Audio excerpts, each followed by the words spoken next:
Décryptons ensemble le message assez subtil de Beyoncé sur sa collaboration avec Madonna sur le remix de Break My Soul.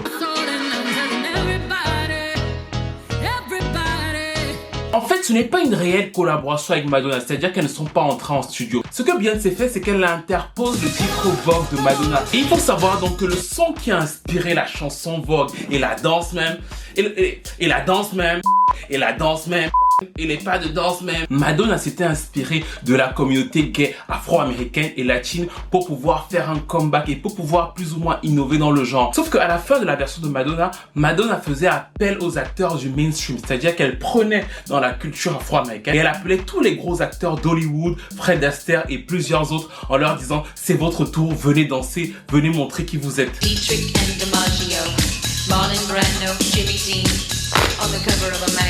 En réalité, Beyoncé la prend à contre-pied, c'est-à-dire qu'à ce même moment de la chanson, elle va faire un discours mais qui est totalement à l'opposé parce qu'elle fait spécifiquement appel à plusieurs grosses légendes noires de la musique américaine. On a Aaliyah, on a Sade, on a Janet Jackson, on a Badou, on a Rihanna, on a Nicki Minaj, plusieurs femmes noires qui ont marqué l'industrie.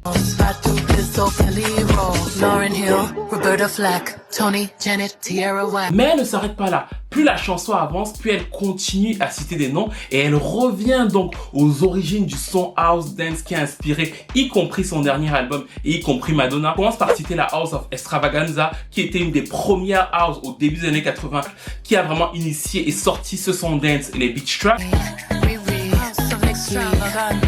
Et ensuite, en suivant ce schéma, elle cite d'autres ballroom gays noirs comme House of Revlon ou encore House of Balenciaga qui sont actuellement en train de performer en mode j'ai refait l'historique, vous avez apporté quelque chose à la culture, vous êtes reconnu et vous pouvez peut-être continuer plus ou moins à innover.